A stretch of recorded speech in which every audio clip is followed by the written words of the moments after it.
have done. So, Jesse, we appreciate you taking some time for us. Well, I read Jeff Passan today. What is the reasoning for our listeners for this relatively slow offseason, and should we be blaming Scott Boras? Well, I mean, Scott's MO is kind of to do this no matter what. So that part is sort of the normal, part of this offseason.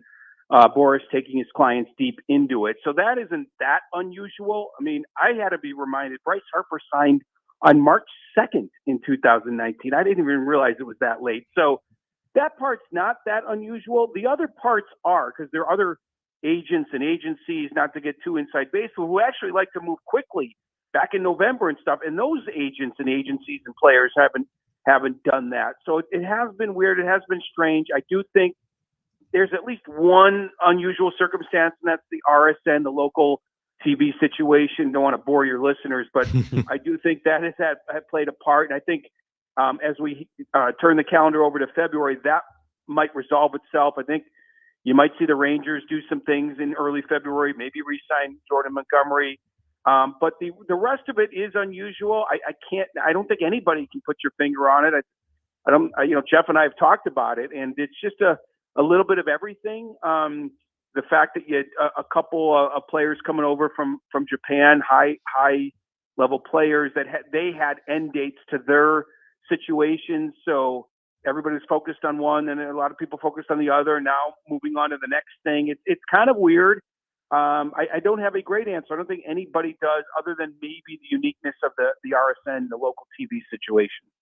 Jesse, in December, AJ Preller was quoted as saying that they were going to wait till prices dropped on the free agent market. But do you think that these prices are going to drop? Because I feel like, if you're Blake Snell, it's not like you're going to all of a sudden go from potentially getting 160 million to like 100 million. Like, do you feel like the prices on these big time free agents and the market for everyone else is going to drop at I don't want to say significant rate, but still just drop at a rate that would make teams more okay with signing these players? Yeah. Okay. So it's going to change. I don't know if it's going to drop. And what I mean by that is, take Rhys Hoskins, for example, a Scott Boras client. Now, he was missing a year, so this makes sense only to get a 2-year deal, right? He was injured all of last year. He gets a 2-year deal with an opt-out, but a pretty good price. He's getting $17 million per year, but he can leave after 1 year. He reestablishes himself, has some huge year. He can become a free agent again. I think that is what you might see with some of the bigger names. If people don't believe in Cody Bellinger because he had 2.5 bad ones and 1 good one, well, then maybe he gets 3 years with 2 opt-outs, right? You opt out after year 1. Maybe the same thing with Blake Snell. And I will say with those Boras clients, and I don't want to disparage anybody because Snell won the Cy Young. Bellinger, I saw up close here in Chicago. He was great, but maybe there's a few more doubters out there about some of those guys than the Bryce Harpers of the world, or when Strasburg signed, or when Scherzer signed, some of the other Boras guys. So that could be slowing those guys up. Some people don't believe that those are slam dunk productive guys for the next 8 or 10 years, because that's the sort of going rate. Like, everybody's getting 8 to 10 year deals. And when you win a Cy Young and you're only 28 and you have a sort of a top 5 MVP caliber season like Bellinger had, that's what you're going to demand. But I think there's a few more doubters about those guys than you usually get for that kind of production. So that's where, the years and the contract might look different, but that AAV, if Rhys Hoskins is getting $17 million, then Bellinger and Snell are going to get close to 30. It just might not be for 8 to 10 years. Yeah, that's an interesting way to say it. And I think that's good for our listeners, as we've been discussing this, ad nauseum over the last couple of months. Jesse Rogers with ESPN with us right now on Jon and Jim. And Jesse, like you said, you're based in Chicago, but you're a national baseball reporter. Did you have any feel for the Padres spending prowess now on the other side of the passing of their owner, Peter Seidler? Eric Katsenda has taken over. They were top 3 in payroll a year ago. They've since traded Juan Soto. Their payroll is way down. The offseason isn't over. But do you have any feel for what the Padres' plan is when it comes to spending? Well, I think the trade of Soto was telling, right? I mean, you had a chance to bring him back and go for it with a new manager, an experienced manager, everyone sort of guessed they would have to trade him to drop payroll, and then they went ahead and did, even though they sort of protested a little bit, both Scott Boras, his agent, and AJ Preller, all the way back to the GM meetings. No, he's going to be with the Padres. Nobody really believed that, and they ended up trading him. So I think whether it be on the other side of Peter Seidler, or just the fact that they spent so much, it didn't work out this past year. So even though they sold out all those seats, it was up for debate. I think the Soto trade was telling. I really do. I think that their spending is going to come down before it goes back up.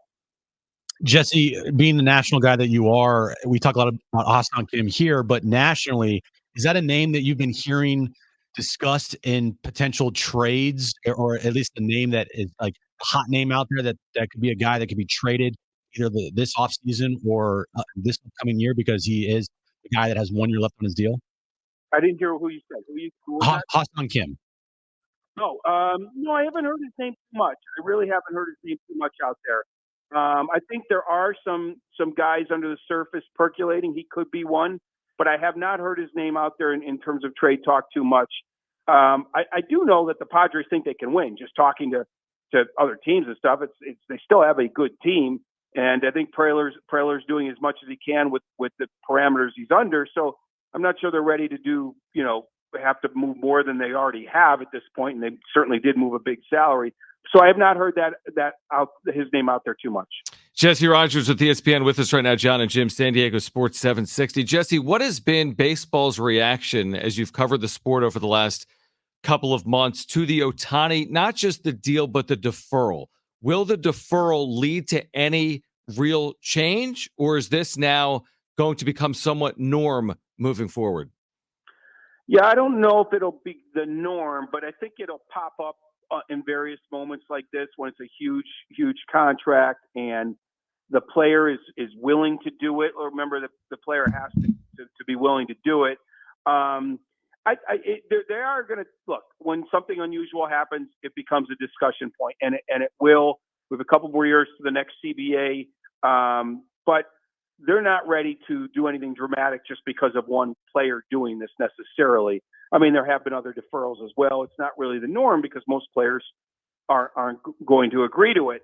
But at that price, because even though it was $700 million, it was more like $400 whatever million, and that's what most people thought he was going to get anyway. So he still got what most people thought he was going to get. It just sounded that much better at the time. So I don't hear a lot of scuttlebutt in terms of we've got to change this rule, but let's see. Let's see if it becomes more the norm. If teams especially are going to try to skirt the rules, find the loopholes and exploit it, then it might be a different story. But I haven't heard anything in terms of we have to react to the fact that the Dodgers are doing that with Otani. I asked about Ha-Seong Kim, but just over the entirety of baseball, are there names that you predict could potentially get traded before the start of this season? Well, Dylan Cease, he's in my backyard here in Chicago. That continues to be a subject. I thought Shane Bieber and Dylan Cease would both be traded, but it doesn't sound like Bieber will be right away. But I certainly think he could be in July. Cease has 2 more years of control, but he's a Boras client. The White Sox lost 102 games. They could get full value for him if they move him now, and I think they want to. They're just asking price is so high. That could change as things progress here. It's obviously been a late developing offseason. So if some team still needs a number 2, basically, or, if you go back 2 years, he was a number 1. I do think Cease is going to move in the next 3 to 4 months, between now and July 31st. And if the Guardians are out of it, for sure Bieber will. It's just a question of whether any of them move in the next few weeks. A final one just from me, Jesse. You've heard this narrative, this good for baseball discussion in the offseason where the Dodgers have spent, $1.2 billion or so. Maybe it's more than that. And the rest of baseball, maybe, you add it all up, maybe they're in that same category.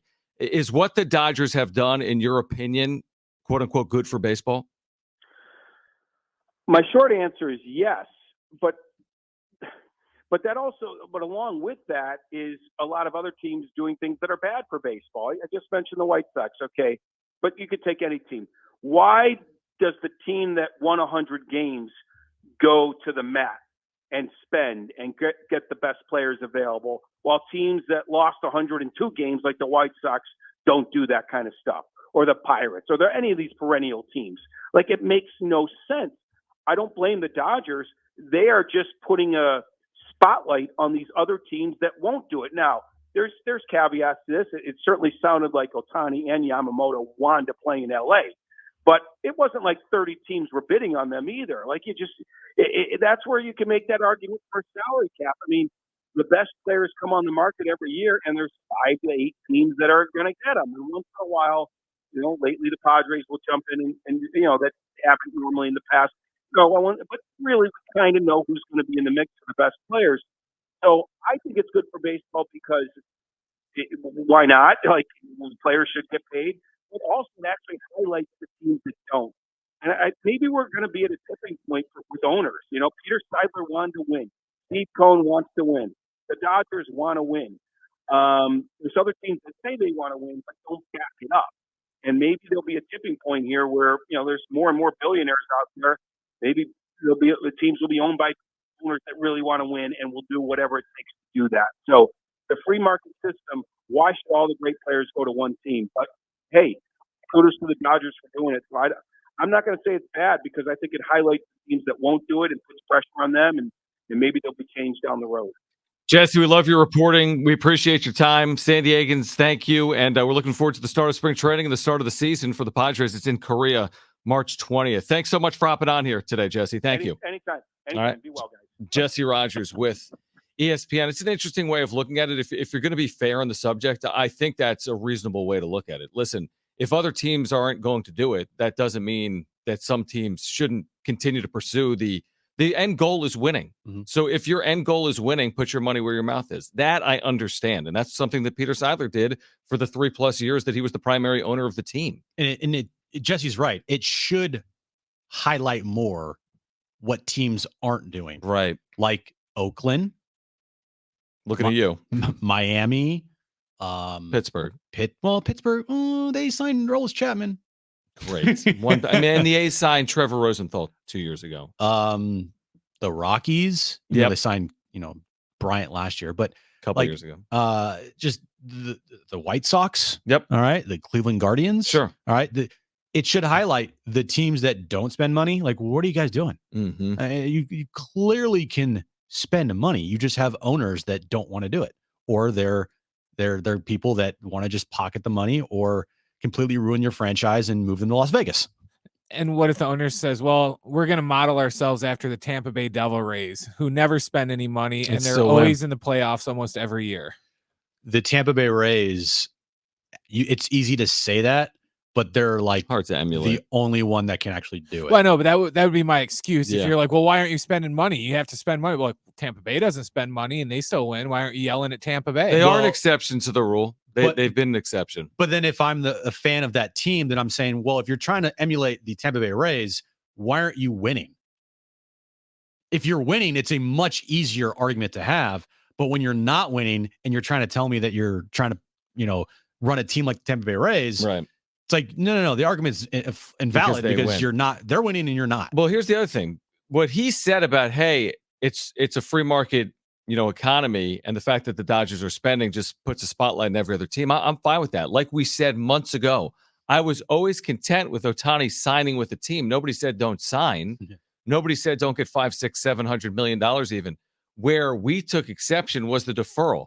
I would not have taken exception to the deal if the Dodgers signed him to a $700 million deal. And we would have said, wow, what money. That sucks. He's in division. I can't believe they have that kind of money. We could have pointed out TV deals and the disparities.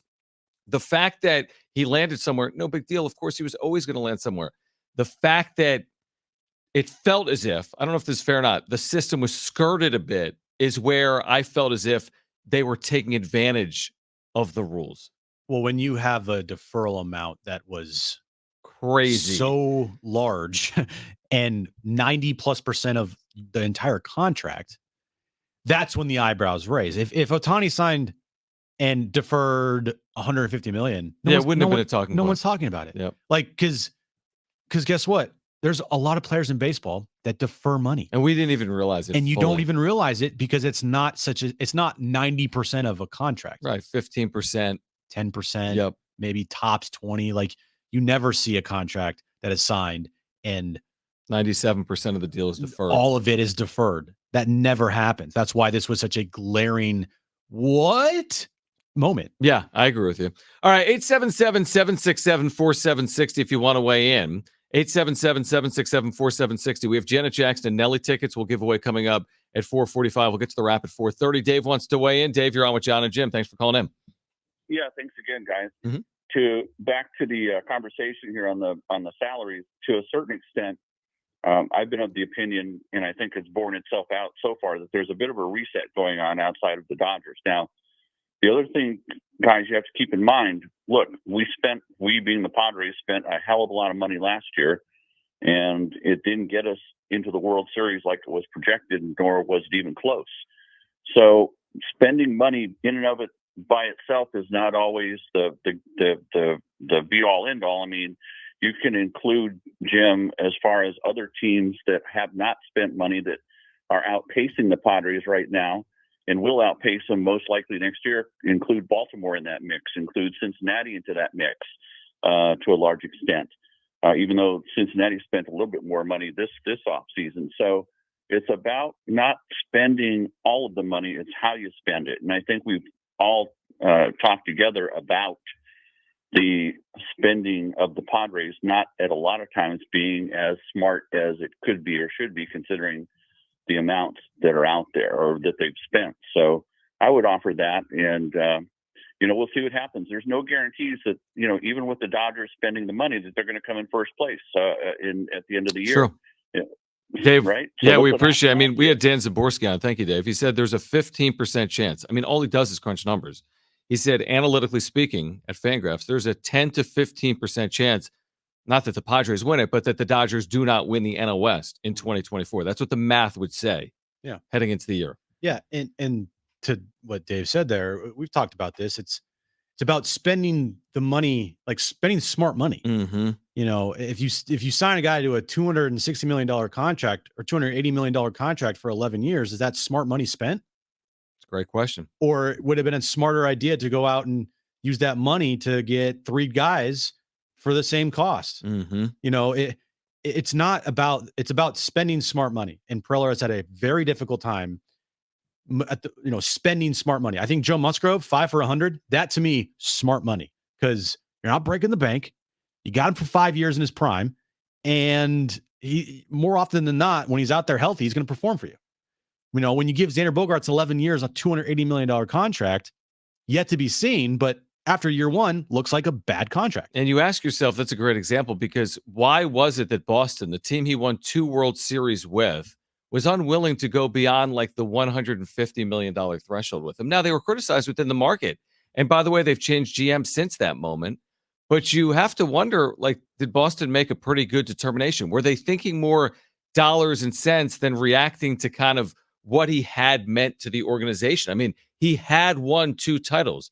Does that mean you should go lock him up for his 30s because of what he did in his 20s? And if the Red Sox weren't going beyond the mid 100s, why did a team double that number? Mm-hmm. Because that's a completely different stratosphere, because Boston didn't value him there. Why did the Padres value him there? Yeah, if you sign Xander Bogaerts to a 5-year, $125 million contract, great. 11 for 280, too rich for a lot of teams. It's just so risky. And now they might have had to do it because, again, getting someone here as a free agent, like in the past, has been tough. So you have to go above and beyond, overspend, and to give him that big time contract, you have to add more years, and it creates the AAV to go down. So, 11 years, 10 years, 14 years, right? It's 8 years, 7 years. You're like, well, they had to do it because that was kind of the business that they're trying to get themselves into. But, we'll see. And as of right now, no money's even being spent. So we can't even discuss if it's smart money or not. Here's the thing. It's kind of like, Colorado typically to get pitching needs to trade for it or completely overspend for it. Yeah. San Diego's the opposite example. If you want hitting, you got to go buy it because everyone knows it's not a good hitter's yard. you gotta, I don't know if overpay is the right word, but you absolutely have to pay top dollar to get premium hitters, or you got to make a marquee trade like they did for Juan Soto, because it has not been and will not be a good place to hit. That's held true for the 20 years of Petco Park.